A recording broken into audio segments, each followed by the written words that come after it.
सुप्रभात प्रिय विद्यार्थियों, मैं शालिग्राम तिवारी, प्रशिक्षित स्नातक शिक्षक हिंदी, केंद्रीय विद्यालय राजगीर से आप सभी के समक्ष आपके हिंदी के पाठ्यक्रम क्षितिज के अंतर्गत संकलित काव्य कैदी और कोकिला के काव्यांशों की व्याख्या के साथ एक बार पुनः उपस्थित हूँ। प्यारे बच्चों, प्रस्तुत काव्यांश के रचनाकार श्री माखनलाल चतुर्वेदी जी हैं,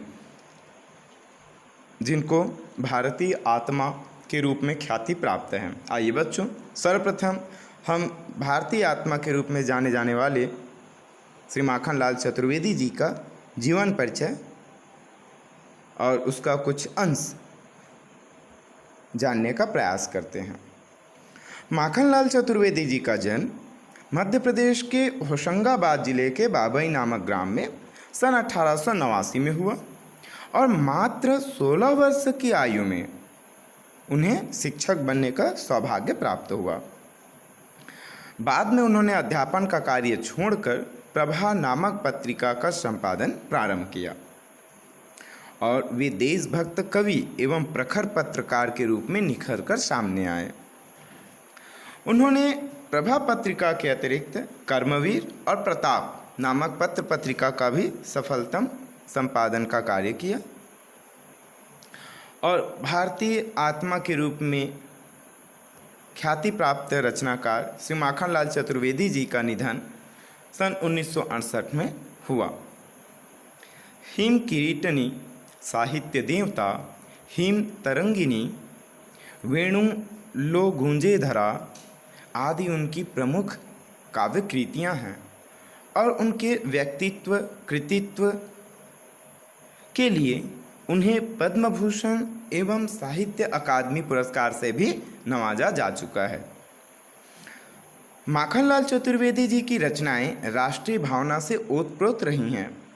उनमें स्वतंत्रता के प्रति जनमानस में चेतना के साथ देश के लिए त्याग और बलिदान की भावना भी उनकी कृतियों में देखने को मिलती हैं और इसीलिए उन्हें एक भारतीय आत्मा के रूप में भी जाना जाता है और इस उपनाम से उन्होंने अनेक कविताएं भी लिखी हैं।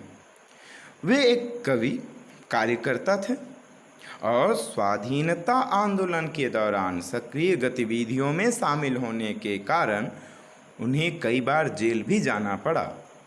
यहाँ तक बच्चों, जो माखनलाल चतुर्वेदी जी की प्रसिद्ध रचना जो हर आयु वर्ग के लोगों के जुबां पर कंठस्थ है, बसी हुई है, पुष्प की अभिलाषा, चाह नहीं मैं, ये काव्य की पंक्तियाँ जो हैं माखनलाल चतुर्वेदी जी ने छत्तीसगढ़ के बिलासपुर जेल में रहते हुए ही लिखा। उन्होंने भक्ति, प्रेम और प्रकृति संबंधी अन्य काव्य रचनाएं भी की हैं।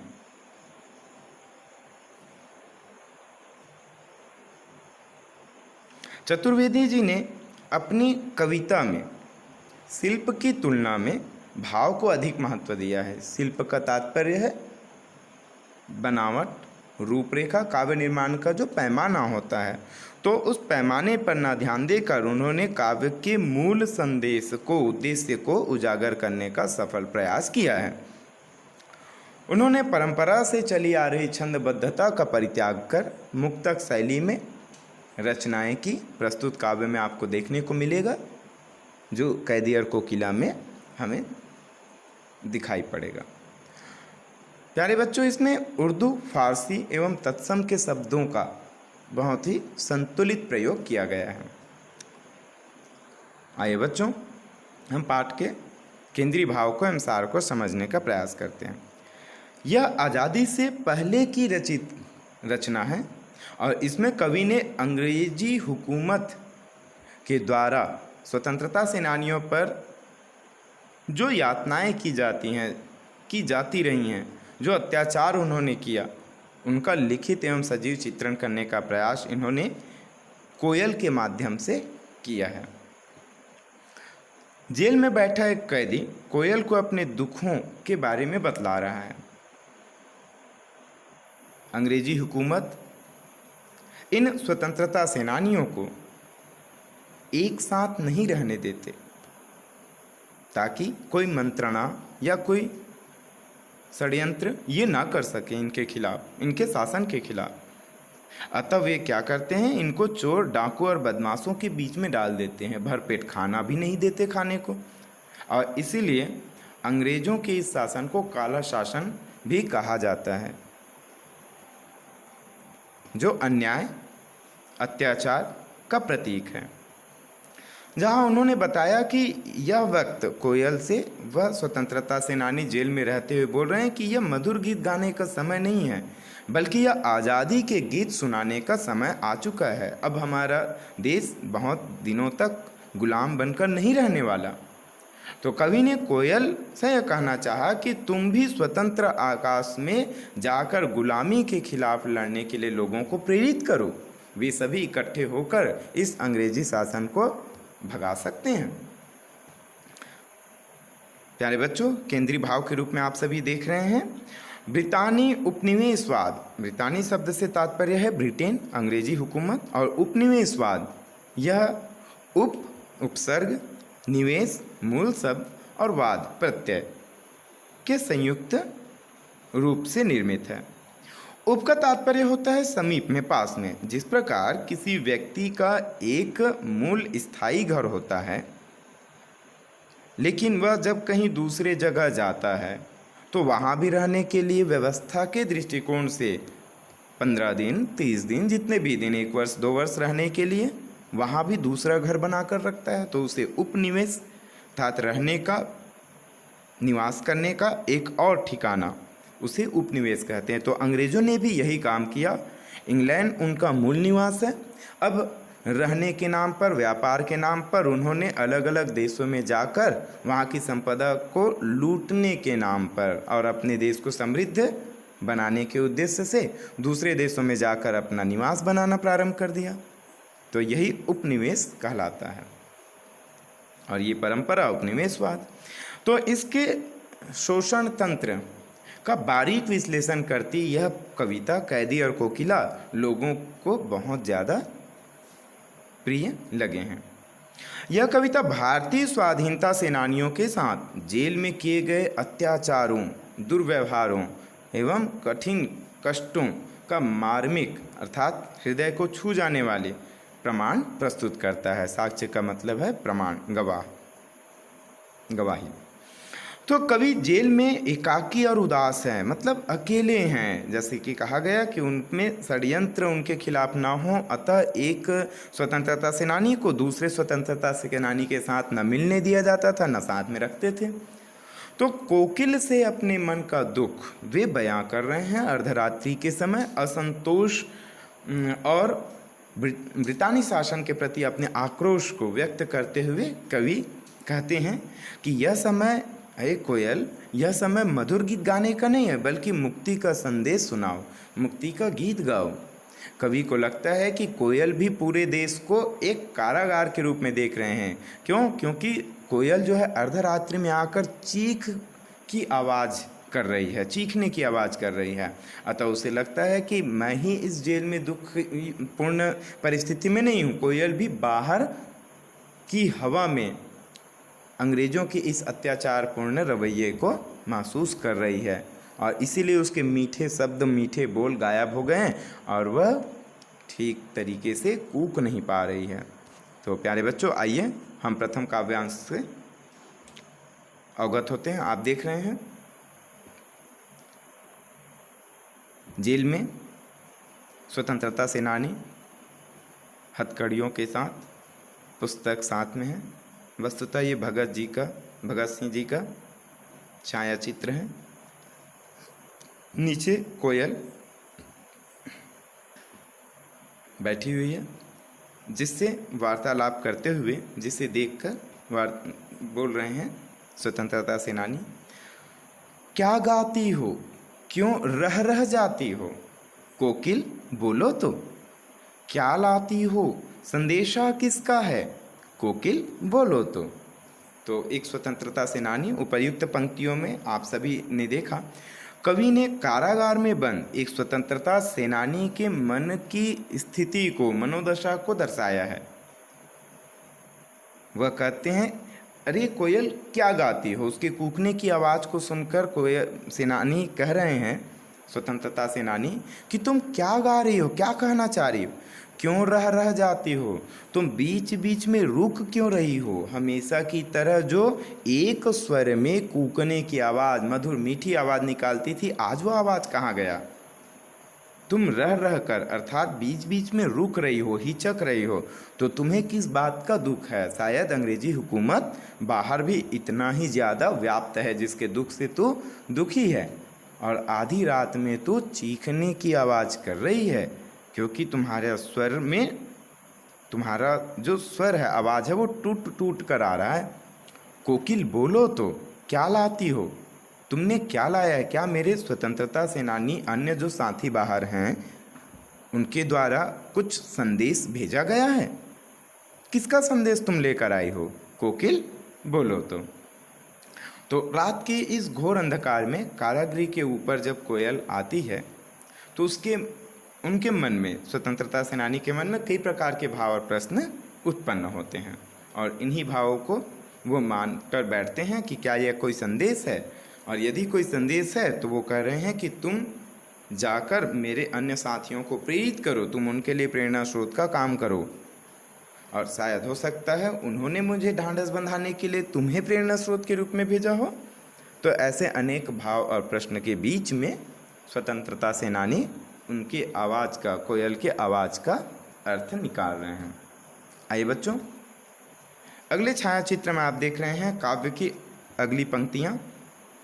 ऊंची काली दीवारों के घेरे में, डाकू चोरों बटमारों के डेरे में, जीने को देते नहीं पेट भर खाना, जीवन पर अब दिन रात कड़ा पहरा है, शासन है या तम का प्रभाव गहरा है, हिम कर निराश कर चला रात भी काली, इस समय कालिमा मई क्यों आली। प्यारे बच्चों, आप छायाचित्र में देख रहे हैं, प्रथम जो चित्र है काव्य पंक्तियों के साथ लगा हुआ, वह पीले और हरे रंग में सुसज्जित जेल है जो कि स्वाधीन भारत का है, आज़ादी के बाद का भारत का है। और आप दूसरे जो चित्र में देख रहे हैं वह बहुत ही प्रसिद्ध जेल है, अंग्रेजी शासन के समय निर्मित है, जो जेल अंडमान निकोबार द्वीप समूह में स्वतंत्रता सेनानियों को खासकर काला पानी की सज़ा देने के लिए, उनको अलग स्वतंत्रता के आंदोलन में फिर से आसानी से ना जुड़ सके, ऐसे दृष्टिकोण से यह जेल बनाया गया था, जो सभी तरफ से एक द्वीप में है, सभी तरफ से समुद्र के जल में घिरा हुआ, जिसे सेल्युलर जेल कहा जाता है। यहाँ अनेक प्रकार की यातनाएं, यह यातनाओं के लिए बहुत ज़्यादा कुख्यात रहा है। आप देख रहे हैं जो प्रतिमाएं दिख रही हैं उसमें स्वतंत्रता सेनानियों से किस प्रकार के कार्य कराए जाते थे। जैसे कोल्हू का बैल होता है, तेल निकालने के लिए बैल के जगह पे इन्हें लगा दिया जाता था, और साथ ही ना चलने पर या थोड़ा सा ठहर जाने पर इनके पीठ पर चाबुक से कोड़ों से पीठ पर मार भी पड़ती थी, उसकी भी वर्षा होती थी, जो कि बहुत ही ज़्यादा दर्दनाक और अत्याचार से युक्त था। दूसरा जो स्वतंत्रता सेनानी है, आपको दिख रहा है कि किस प्रकार एक बहुत तेज़ धारदार छुरी के ऊपर किसी चीज़ को, कोई वस्तु है जिसे उस पर तोड़ने के लिए उनको बाध्य किया जा रहा है। तो प्यारे बच्चों, आइए हम इसकी व्याख्या अंश की ओर बढ़ते हैं। कवि ने जेल के माहौल का बड़ा सटीक वर्णन किया है कि ये ऊंची काली दीवारों के घेरे में, हम जो स्वतंत्रता सेनानी हैं उनको ऊंची और काली काली दीवारों के घेरे में रखा जाता है। अर्थात ताकि ये दीवार में हमें कुछ स्पष्ट दिखाई ना दे कहाँ से प्रारंभ हुआ कहाँ खत्म हुआ है।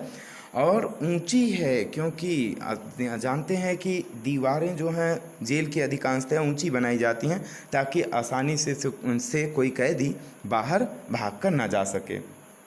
और इसके साथ साथ उन्हें स्वतंत्रता सेनानियों को डाकू, चोरों और बटमार का तात्पर्य है जो पॉकेट मार होते हैं, बटुआ मारते हैं, चोरी करते हैं, इन अपराधों के जो अपराधी हैं, डाकू, चोर और बटमार, इनके जो डेरे होते हैं, इनको जहाँ रखा जाता है उस स्थान पर उनको रखते हैं। जीने को देते नहीं पेट भर खाना, उनको खाने का कोई समय नहीं रहता उनके लिए, जीवन निर्वाह के लिए या जिंदा रहने के लिए पेट भर खाना भी उनको नसीब नहीं होता और कार्य दिन रात कराते रहते थे। जीवन पर अब दिन रात कड़ा पहरा है। वो एक एक श्वास पर क्या कर रहे हैं, इन सब गतिविधियों पर बहुत ही कड़ा पहरा रखा जाता था अंग्रेज़ों के द्वारा कि इनकी एक भी गतिविधि ऐसा ना हो जो हमारे शासन के विरोध में हो। तो इन सब अत्याचारपूर्ण रवैये को देखकर कवि संबोधित करते हैं कि यह शासन है या तम का प्रभाव गहरा है। अर्थात तम का तात्पर्य है अंधकार, अंधेरा। अंधेरा होने पर सभी तरफ काला ही काला नजर आता है, कुछ स्पष्ट रूप से दिखाई नहीं पड़ता। तो कवि कह रहे हैं कि ये शासन है कि ये अंधकार है। तो यहाँ शासन और अंधकार को एक ही रूप में माना गया है। तो इस दृष्टिकोण से यहाँ हमें रूपक अलंकार भी देखने को मिल रहा है। हिमकर निराश कर चला, हिमकर अर्थात चंद्रमा को हिमकर कहा जाता है। चंद्रमा भी अब निराश होकर चला जा रहा है, वह भी इनके दुखों को देखकर दुखी हैं और वो अब हमें इस अंधकार में छोड़कर थोड़ी जो रोशनी या साहस, एक उत्साह भरने का प्रतीक था कि इस चंद्रमा की रोशनी को देखकर हम उत्साहित रहते थे, वह भी अब छोड़कर चला जा रहा है और ऊपर से रात तो काली है ही। तो कवि कह रहे हैं स्वतंत्रता सेनानी के माध्यम से कि अरे कालिमा मई इस रात में तू, हे सखी, हे कोयल, तू क्यों आई है। तो प्यारे बच्चों, आप सभी इस व्याख्या खंड में देख रहे हैं कि कवि ने जेल के माहौल का बहुत ही सटीक और सजीव वर्णन किया है। जेल में डाकू, चोर जैसे खतरनाक अपराधियों के बीच उनको रखा जाता था। जेल में भरपेट खाने को भी नसीब नहीं होता था। वहाँ न जीने के लिए उनको पर्याप्त व्यवस्था दी जाती थी, ना ही उनको मरने दिया जाता था। अर्थात दोनों ही बीच कंडीशन में स्थिति में रखा जाता था और जीवन की हर एक गतिविधि पर उनका कड़ा पहरा था। तो इसे ही कवि ने अंधकार का रूपक माना है। और रात बीत चुकी, चंद्रमा भी निराश करके जा चुका है, अर्थात चांद धीरे धीरे ढलने लगा और रात के इस अंधकारपूर्ण माहौल में स्थिति में हमें अकेला छोड़कर चला गया। तब कवि को आश्चर्य होता है कि यह कोयल जैसा एक निरीह प्राणी यहाँ क्या कर रहा है। तो इन भावों के साथ आइए बच्चों, हम दोनों ही काव्यांश के काव्यगत सौंदर्य से अवगत होते हैं। कवि माखनलाल चतुर्वेदी जी ने अंग्रेजी हुकूमत के अत्याचारपूर्ण रवैये को जीवन के सभी पक्ष में व्यापक रूप से पाया, अर्थात जीवन के हर एक गतिविधि में उन्होंने उनके अत्याचार को यहाँ दर्शाया है। भाषा के रूप में आपको देखने को मिला उर्दू, फारसी एवं तत्सम शब्दावली से युक्त खड़ी बोली हिंदी का प्रयोग, जिसमें तत्सम शब्द आपको बहुतायत रूप से देखने को भी मिला। साथ में उर्दू और फारसी शब्दों का भी समावेश है। शैली के रूप में मुक्तक छंद की ये शैली है, मुक्तक छंद की शैली जिसमें दोहा, चौपाई की जो नियमबद्धता है, मात्राओं की गणना है, वर्णों की गणना, उससे हटकर यह रचना है। करुण रस हमको यहाँ देखने को मिलता है, क्योंकि बहुत ही दुखपूर्ण वर्णन है। रह रह आपने प्रथम कालांश में या प्रथम काव्यांश में आपने देखा, रह रह एक जगह आया है शब्द, जिसमें पुनरुक्ति प्रकाश अलंकार है। और काली जो ब्रिटिश शासन को दर्शाता है, वहाँ आपको काली शब्द ही तम अंधकार शब्द रूपक अलंकार के रूप में है, जो ब्रिटिश शासन को दर्शा रहा है। दिन रात, दिन और रात में आपको द्वंद्व समास देखने को मिला। गुण आप काव्य गुण के अंतर्गत यहाँ ओज गुण ले सकते हैं, क्योंकि कोयल के संदेशा से वह अपने अंदर स्वतंत्रता सेनानी अपने आप को उत्साहित महसूस कर रहे हैं, और कहीं शांत भाव, कहीं दुखपूर्ण भाव होने के कारण यह प्रसाद गुण से भी युक्त है। तो प्यारे बच्चों, प्रस्तुत कालांश मैं आशा करता हूँ कि आपको ये 2 अंश और जीवन परिचय स्पष्ट रूप से समझ में आ गए होंगे। आगे का कालांश में प्रस्तुत पाठ के अन्य व्याख्या के साथ, काव्यांश की व्याख्या के साथ पुनः उपस्थित होंगे। धन्यवाद।